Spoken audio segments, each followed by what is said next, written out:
Welcome to Beyond You, the podcast where we dive deep into healing, rediscovery, and the building the life you truly deserve. I'm Samantha, your host and guide on this journey. If you're ready to move past toxic relationships, reconnect with your true self, and create authentic connections, you're in the right place. We'll be having real conversations, sharing practical tips, and offering the kind of support that helps you just not survive, but thrive. Each week, we're unpacking how to heal from the past, rediscover who you are, and building a future that feels like you. So whether you're just starting your healing journey or been on the path for a while, let's do this together. Let's get started. Hey, welcome back to Beyond You podcast. And today's episode is all about rediscovering yourself after a toxic relationship or painful experience. A lot of this is not talked about enough on exactly what to do after it comes to toxic relationship. I just thank you for joining me today because I know that you could be anywhere else and you're here with me. So make sure to follow, share, because I definitely want to be able to get this message out and help more people when it comes to this episode and every episode. So if you've been feeling disconnected or like you've lost who you are in the right place. Together, we're going to dig deep into how you can start finding your true self again. So let's get into it. So, what I find tends to happen is that when you are inside of a toxic relationship, we find that we don't even know what even color we like anymore, right? Like, we have to take the time to acknowledge this loss of ourselves and why it even happens.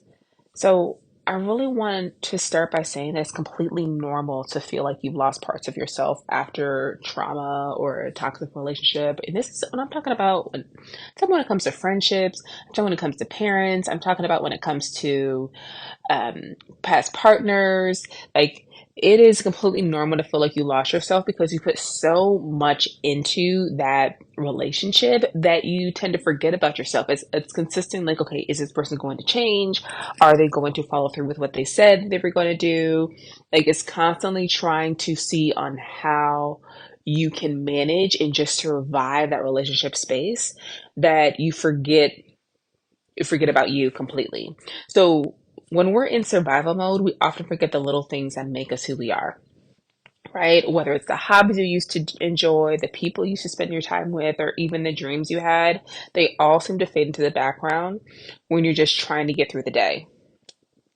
And understand that even when I was in a toxic relationship at the time, that I even forgot even what color I liked, right? It was so wrapped up into what this person was doing and how to not get hurt again that I basically was doing what I had to survive when it came to the kids or when it came to how I wanted to be able to work through anything dealing with me. So, and I also been having this time come up when it comes to my clients or people who have been in my programs before, is that I have clients that, like, I remember having a client that used to even love painting, right? But during her toxic relationship, she just stopped, right? We were so wrapped in everyone else. And she told me, I don't even know what I like anymore, right? And that's such a common feeling that I was telling her, that you spent so much time focusing on just getting by that you've lost touch with things, all the things that used to bring you joy.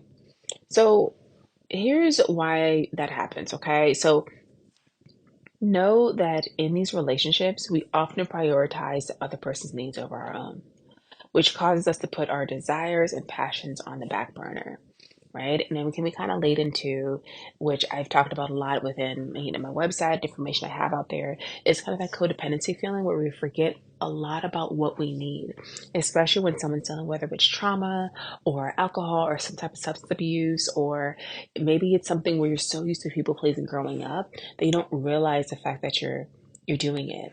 And it's like piece by piece, you start to disappear until one day you realize you don't even recognize yourself in the mirror anymore.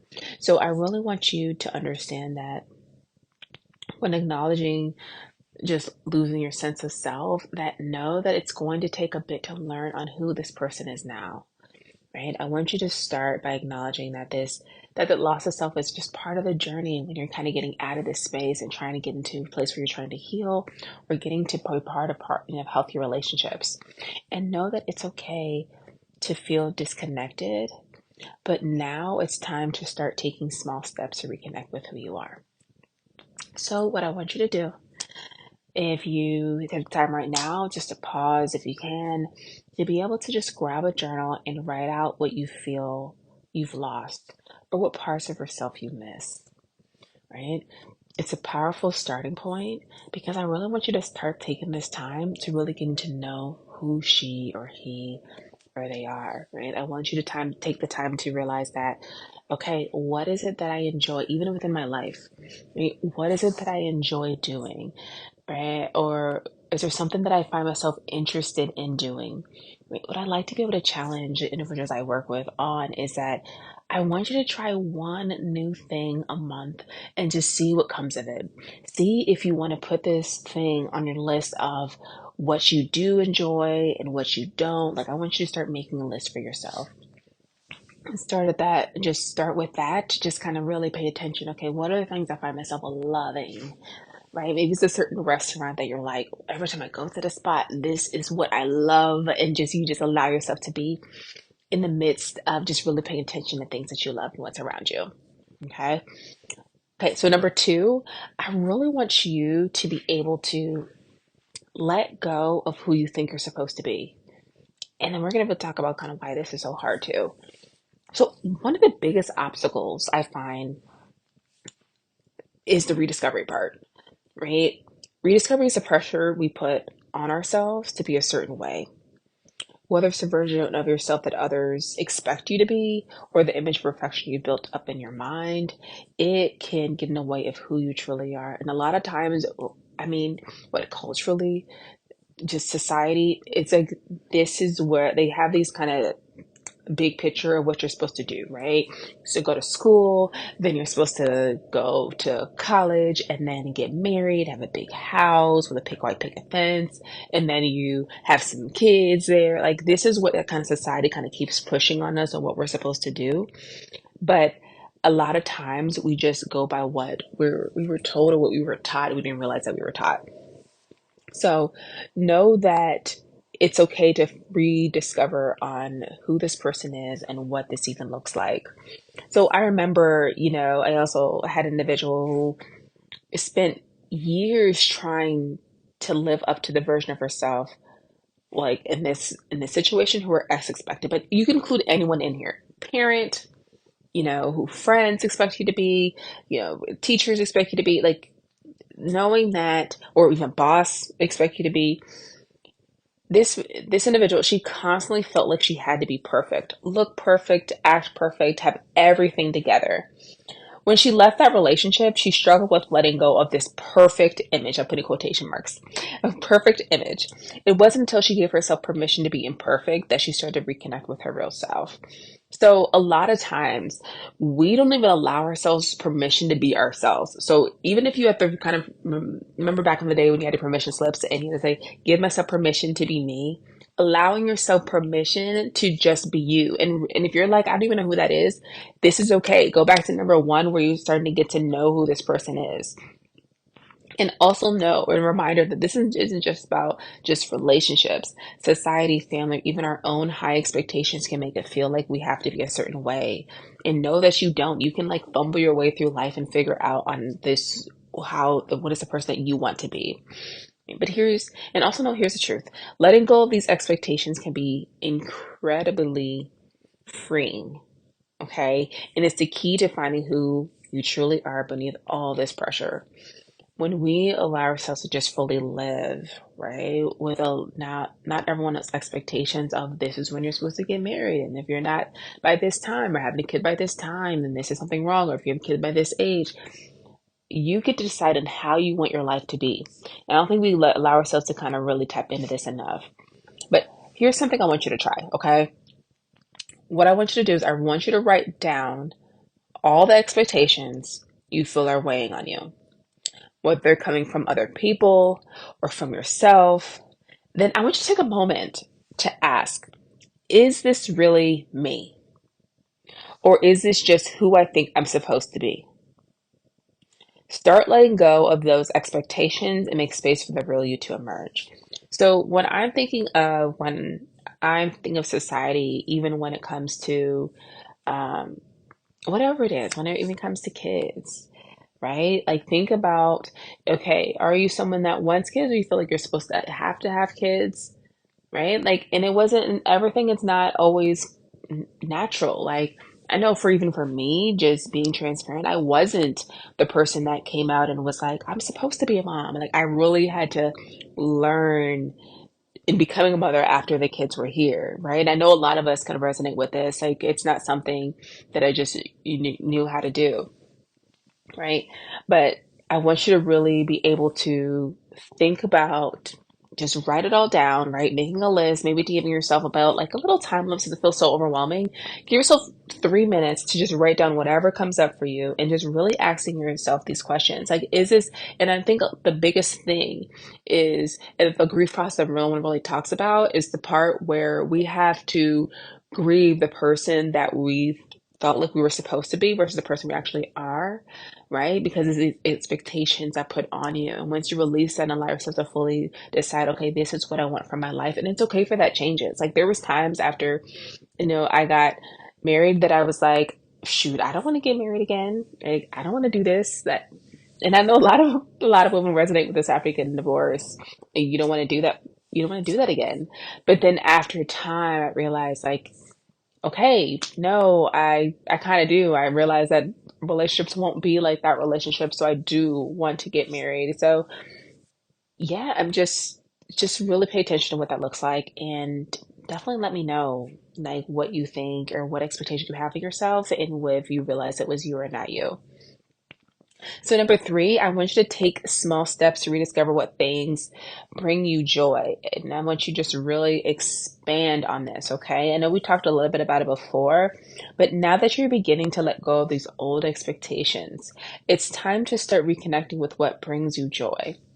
But here's the thing. Rediscovery isn't about just making some huge dramatic change overnight. Like, this is not how this happens. It's about taking small, meaningful steps towards the things that light you up. And I want you to really pay attention to the things that light you up.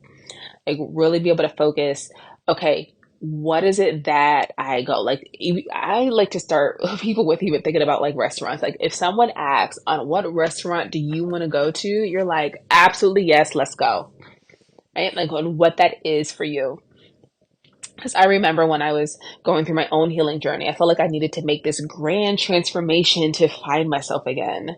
But it wasn't about doing something big. It was about those small moments that brought me back to life. And like I talked about before, like the exercises I'm telling you guys about are things I did personally through my journey as well.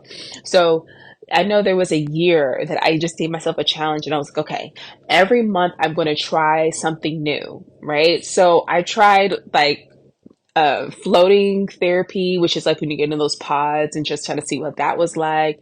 I tried like different, just different kind of practices. Like, I tried, trying to learn different things each month. I tried salsa, just doing salsa lessons. I just allowed myself to fully explore. I tried just new events, right? I was a more introvert person, but I wanted to see what it was like to be extrovert. If I was that person, if I'm more like inside of myself.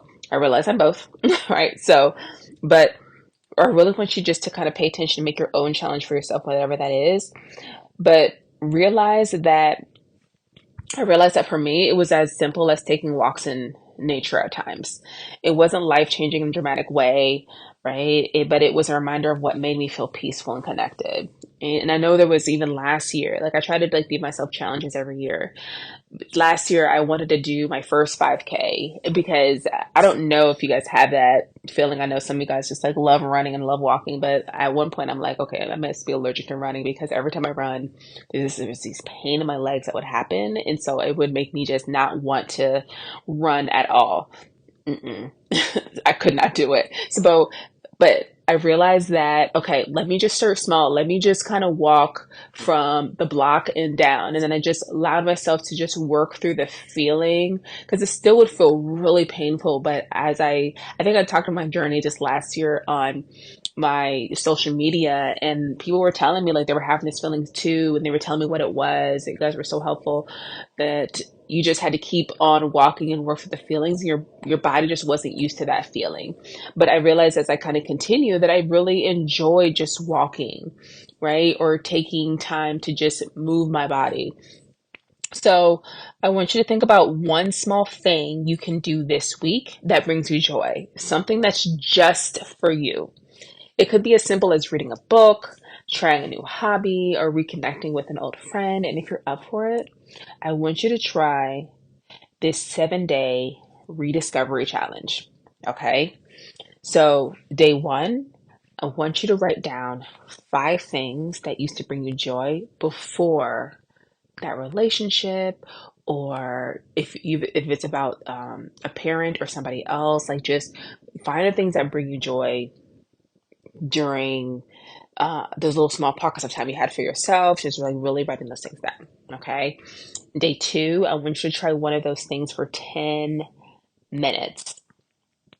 So, for example, even if it was coloring, like allow yourself to like color for 10 minutes, or if it was reading a book, like I know for me, like reading was something I really enjoyed doing. I mean, I remember even being small and locked in the library because I just loved reading so much. I mean, my father did, which was very funny. I don't know even how that happened now I think about it. But know that allowing yourself to tap into those spaces. So, day two, I want you to try one of those things for 10 minutes.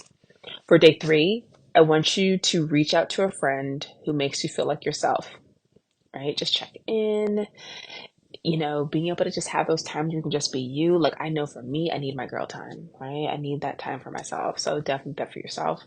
Day four, spend time outside and notice how it feels, right? Like, allow yourself to just be present, like seeing the colors that are there, seeing just what's around you. A lot of times we get so focused as working from home or being out that we don't allow ourselves to kind of really pay attention to what's going on outside. Day five, I want you to listen to a song that brings back good memories, right? For me, it would be, I don't know why for me, I like the Cisco, the Thong song.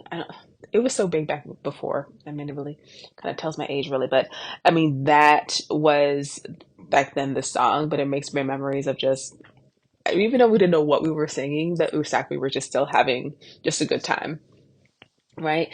Day six, journal about a time when you felt most like yourself. So, really thinking about that, journaling about it. And day seven, I want you to reflect on what you learned about yourself this week by just allowing yourself to take moments for yourself. And all of these can literally take between 5 to 10 minutes to do. It doesn't have to be this long, strenuous thing. We're just trying these little small pocket moments where you're there for yourself. Okay. All right. So once you do that, okay, for number four, I want you to rebuild trust with yourself. Okay.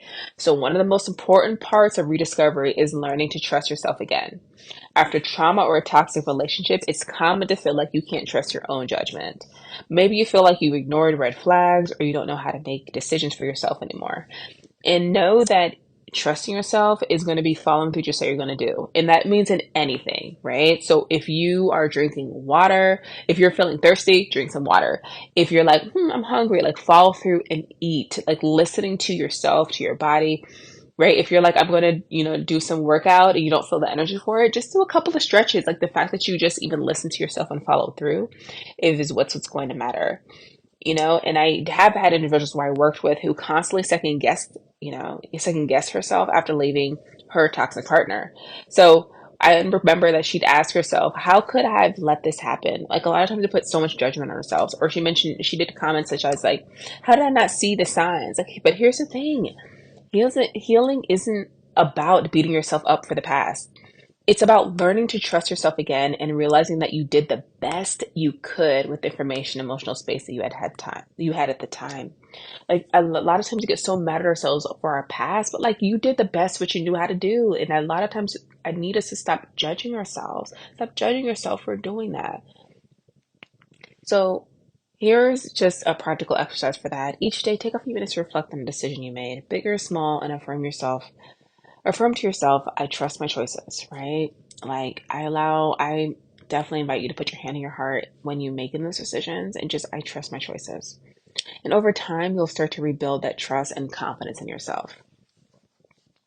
Okay. Our last one. Okay. So the importance of finding a support system. I want to remind you that rediscovering yourself doesn't have to be a solo journey. It really doesn't. Connecting with people who uplift you and support your growth can make a huge difference. I had another individual who thought she had to do all the work alone because she didn't want to burden anyone else. But when she finally opened up to a friend, she realized how much lighter it made her feel.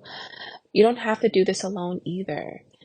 Know that if it's a trusted friend, like I know I have, my free Facebook community as well that you can be able to tap into. Like, know, even just like I have newsletters every week that come to your inbox. Know that you can reply to me, and it's me that's saying these emails, right? When I give you information each week on the newsletter, if you have not part of my newsletter, I'll make sure to put the information in the caption and down below in the description. But know that you do not have to do this alone. Like, I know this journey is hard in getting back to you. Sometimes it's kind of feeling like you're questioning yourself. But I want you to think about creating a circle of support. Identify 2 to 3 people in your life who make you feel safe and supported.